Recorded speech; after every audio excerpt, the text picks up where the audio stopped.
बिस्मिल्लाहिर्रहमानिर्रहीम। अस्सलाम वालेकुम। आप देख रहे हैं द नैरेटिव। मेरा नाम है उबैद शाह।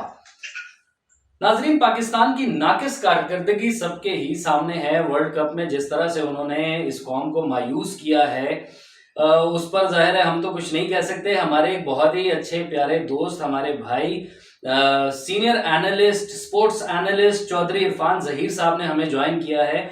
उनकी जबानी सुनेंगे कि पाकिस्तानी कौम ने हमें जो इतना मायूस किया, ये मायूस उन्होंने आखिर किया क्यों, और उनकी क्या ऐसी नालायकियां थी, कौन सी उनकी खराबियां थी, खराब उनकी कारकर्दगी किस वजह से हुई। क्योंकि टीम तो है, वैसे नॉर्मली तो वो परफॉर्म करते हैं, लेकिन इस मर्तबा उन्होंने वर्ल्ड कप में जो मायूस किया है, वो क्यों मायूस किया, इरफान भाई से जानते हैं। इरफान भाई, बहुत शुक्रिया हमें ज्वाइन करने के लिए। हमें ये बताइएगा, ये कौमी टीम की वर्ल्ड कप में जो बदतरीन कारकर्दगी है, इसकी क्या वजह देखते हैं आप? सबसे पहले वैद भाई आपका बहुत शुक्रिया, आपने मुझे दावत दी।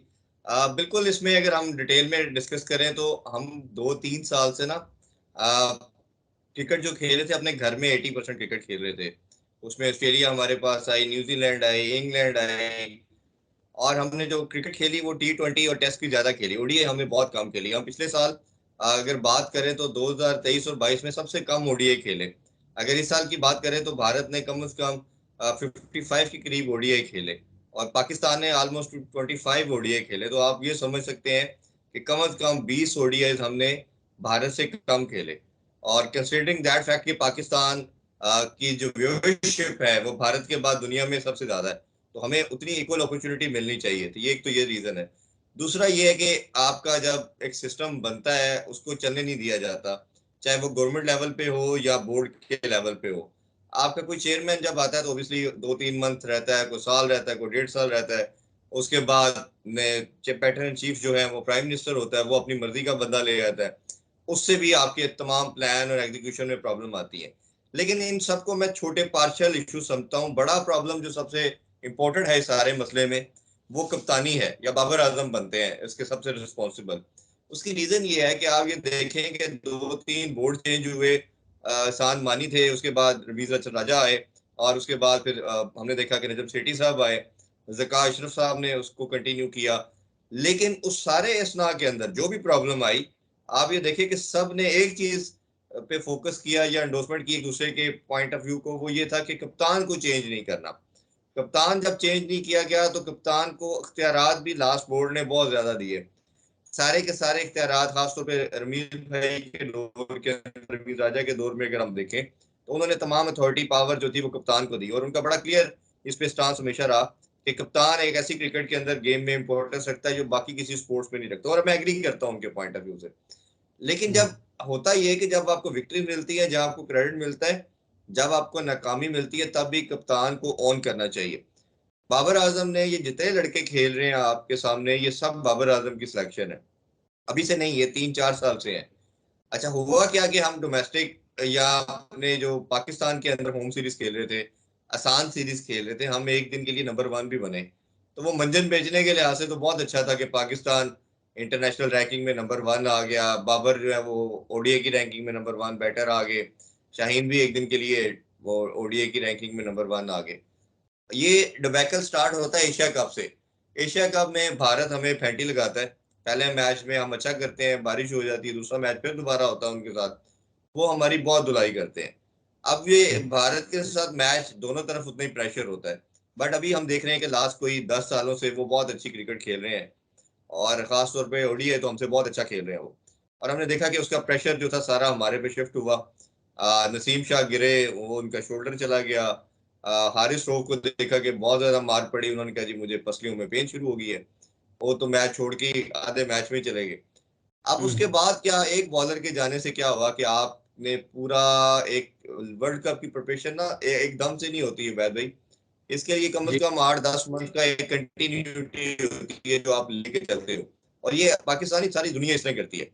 इस थिंक टैंक का जो सबसे बड़ा प्रॉब्लम था, या कप्तान का मैं रिस्पॉन्सिबल जो बार बार कह रहा हूँ, इनको हमेशा आप दुनिया की कोई बड़ी साइड देखेंगे, ऑस्ट्रेलिया देखेंगे, साउथ अफ्रीका, न्यूजीलैंड, या इंग्लैंड ने भी 2 टाइटल जीते हैं, T20 का वर्ल्ड कप और ओडीआई का। तो आप देखेंगे कि इनके 11 प्लेयर नहीं, इनके 15 प्लेयर स्ट्रांग होते हैं। इन्होंने क्या हम्म। किया कि इन्होंने सिर्फ 11 स्ट्रांग बनाए। 11 स्ट्रांग बनाने के साथ कभी 12वें लड़के को इन्होंने चांस ही नहीं दिया। कोई हल्की सीरीज आ गई है, न्यूजीलैंड की सी टीम पाकिस्तान आ रही है, जिम्बाब्वे से मैच हो रहा है, अफगानिस्तान से हो रहा है, ये सीनियर प्लेयरों ने अपनी जगह ही नहीं छोड़ी। अब उसके दो पॉइंट ऑफ व्यू में ये, एक तो आप जूनियर तैयार नहीं कर रहे, दूसरा आप डरते हैं कि जूनियर अगर खेलेगा तो पता नहीं मेरी सीट खा जाएगा, और मेरी जगह अगर कोई आ गया वैसी परफॉर्मेंस के बाद तो फिर पता नहीं मैं कहाँ जाऊंगा। जब ये हम्म। आप टेबल अप्रोच के साथ क्रिकेट खेलते हैं तो ऑब्वियसली आपको नुकसान होता है। उसका हम्म। नुकसान क्या हुआ कि जब आप वर्ल्ड कप जैसे मेगा इवेंट में आए तो आपका पहले एक बॉलर शॉट हुआ।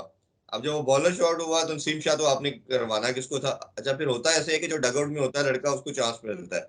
आपके पास डगआउट में आपने देखा बंदा ही कोई नहीं है आपके पास। एशिया कप ने आपने जमान खान और धानी को बुलाया। ठीक है, अब आप इसका मतलब ये है कि आप हारिस रऊफ और शहीन के बाद इन दोनों को बेस्ट बॉलर समझते हो। एक मैच जमान खान खेलता है, उसके बाद आपने धानी को तो खैर खेले ही नहीं, तो आप वर्ल्ड उस एशिया कप से बाहर होते हो, तो आपने इन दोनों को बाहर कर दिया वर्ल्ड कप के स्क्वाड से। अब इंडक्ट कौन हो रहा है? हसन अली, जिसने 2 साल से टीम के साथ कोई ओडीआई मैच नहीं खेला।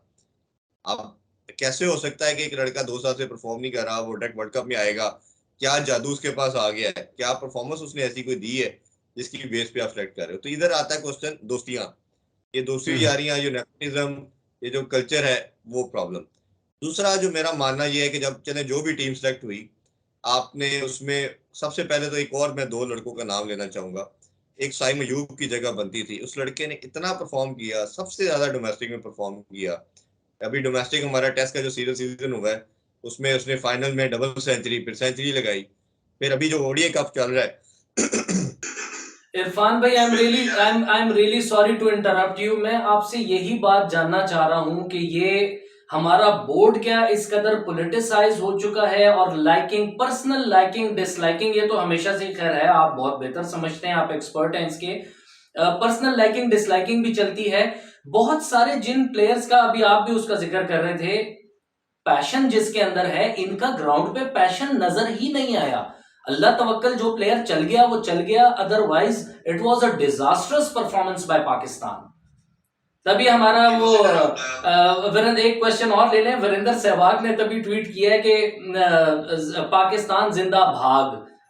वो आपने ट्वीट, आपकी नजर से गुजरा होगा, तो आप ये सोचें, जाहिर है ये हमारी जगहंसाई हो रही है। और ये भी खैर coming it from Virender Sehwag, he was a senior player, ये भी एक बड़ी शेमफुल सा ही ट्वीट था। मैं तो इसको कंडेम करता हूं, बहुत ही अजीबोगरीब हरकत की है उन्होंने भी। बिल्कुल, मैं उसी तरह आ रहा था कि हमने गलतियां कहाँ पे की, जो एरियाज आपका पहला क्वेश्चन था। फिर हमने जी जी। सिलेक्शन गलत की, साइम अयूब को चांस नहीं दिया। दूसरी हमने गलती हम्म। की कि हमने कोई स्पिनर हमारा, नवाज और शादाब बुरा परफॉर्म कर रहे थे, तो आपने इमाद को डालना था, इमाद को आपने नहीं रखा, क्योंकि कराची किंग्स के भी कोई मसले मसाइल इनके थे, वो नहीं रखा गया। उसकी अभी तक मुझे कोई लॉजिक नहीं समझ आई कि उसको क्यों नहीं रखा।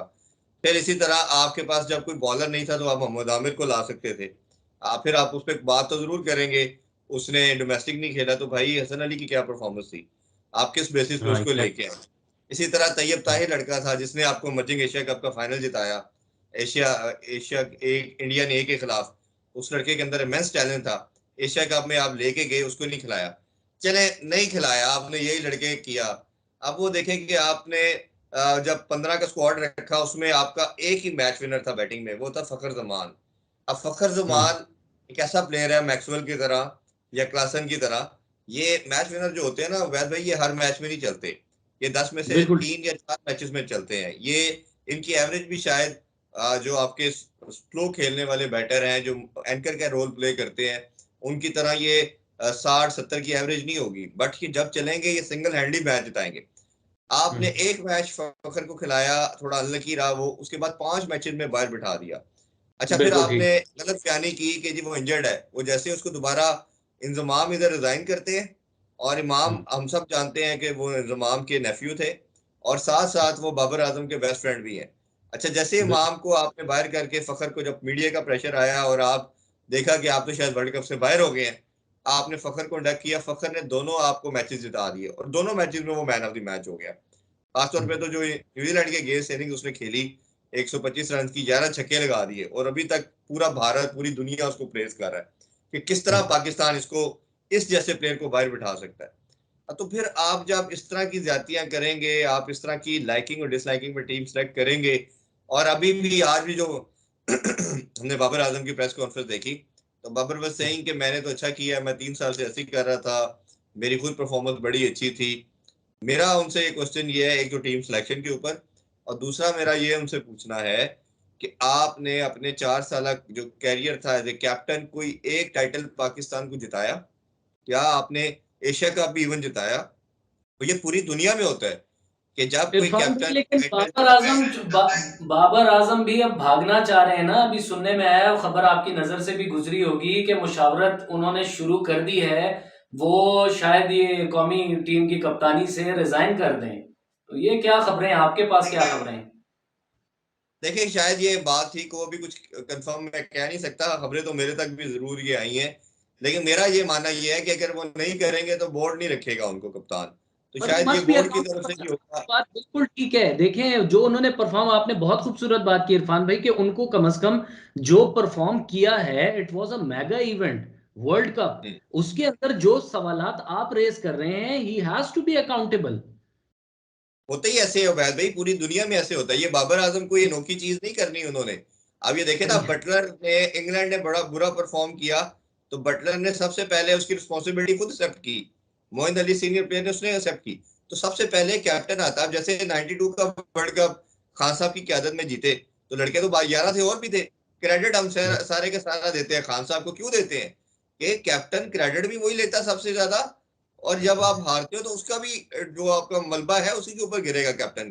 एग्जैक्टली, बिल्कुल आपने ये आखिरी कमेंट सबसे बेहतरीन दिया है। इरफान भाई, बहुत शुक्रिया हमें ज्वाइन करने के लिए, अपना कीमती वक्त देने के लिए। तजिया आपने बड़ा दबंग दिया है। अल्लाह ताला पाकिस्तानी टीम का हामी और नासिर हो। जैसा कि आपने कहा कि बहुत सारी उम्मीदें होती हैं, 4 साल ये कौम इंतज़ार करती है। अल्लाह करे हमारे बोर्ड के हवाले से भी कोई प्रॉपर फैसला हो जाए। इट वाज वेरी इंपॉर्टेंट कि हम हमेशा देखते हैं गवर्नमेंट के साथ ये एफिलिएटेड है, इसको एक इंडिपेंडेंट इदारा होना चाहिए, ये प्रॉपर तरीके से अपने प्लेयर्स पैदा करे। पर्सनल लाइकिंग डिसलाइकिंग हमेशा से चलती आई है, पर्सनल लाइकिंग डिसलाइकिंग नहीं होनी चाहिए। और बहुत ज़्यादा मायूस कुन कारकर्दगी पाकिस्तान की रही। बहरहाल बाबर आजम साहब हैं, क्या कह सकते हैं। बाबर आजम साहब जो हैं वो सुनने में तो यही है कि इस्तीफ़ा दे देंगे, दे रहे हैं, मुशावरत उन्होंने शुरू कर दी है। लेकिन इसके बाद भी जो आएंगे, ये अगेन आई वुड से कि पर्सनल लाइकिंग डिसलाइकिंग ना करें। ज़हीर भाई ने भी बड़ी खूबसूरत बात कही कि एक ही वाहिद पाकिस्तान का गेम रह चुका है जो इंटरनेशनली अभी भी चल रहा है, जिसके साथ एक बड़ा पाकिस्तानी कौम का भी सेंटिमेंट जुड़ा हुआ है। तो बहरहाल अल्लाह ताला पाकिस्तान का भी हामी और नासिर हो। अपना बहुत सारा ख्याल रखिएगा। थैंक यू ये वीडियो देखने के लिए। अल्लाह हाफिज़।